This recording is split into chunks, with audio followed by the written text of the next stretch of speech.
మరలా పోరాడుతున్న పోరాటాలకి కారణం ఏంటి అని చూసినప్పుడు, దేవుని వాక్యం చూసినప్పుడు ఒకటే,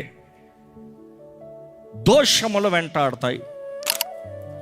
ఈరోజు ఎంతమంది దేవుణ్ణి తెలుసుకున్న వారు వారి పితరుల బలిపీఠములు ఇంకా అక్కడ నిలిచి ఉండటం చూస్తాం. కానీ రక్షించబడిన నీవు నీ జీవితంలో చేయవలసిన కొన్ని కార్యాలు ఉన్నాయి. ఈ విషయంలో ఎంతోమంది గ్రహించక జరుగుతున్న కార్యాలను బట్టి దేవుని నమ్ముకుంటున్నాను, ప్రార్థన చేస్తున్నాను, భక్తి కలిగి ఉన్నాను, నాకెందుకు ఈ కీడు, నాకెందుకు ఈ నష్టము, నాకెందుకు ఈ పోరాటము, నాకెందుకు ఇది, ప్రార్థనకి జవాబు రావట్లేదే. నువ్వు అడిగినప్పుడు కార్యం చేయడేమో కానీ వెయిట్ చేయన్న మాట చెప్తాడు.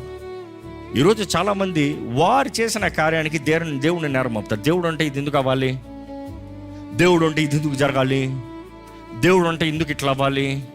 నువ్వు చేసే నిర్ణయాలు బట్టి ఉంది నీ జీవితము, నువ్వు తీసే అడుగులు బట్టి ఉంది నీ జీవితము. నువ్వు చేసే కార్యాలు దేవునికి విరోధమైనవి అయితే అపవాదికి నీ జీవితం పైన అధికారం కలుగుతుంది. అవునా కాదా?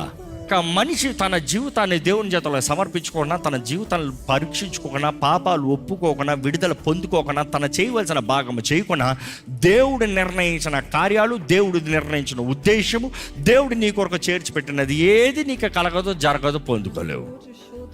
నీలో మార్పు లేని స్థితిలో ఉంటే ఆ దోషము 3-4 తరాల మీదకి వెళ్తాయంట.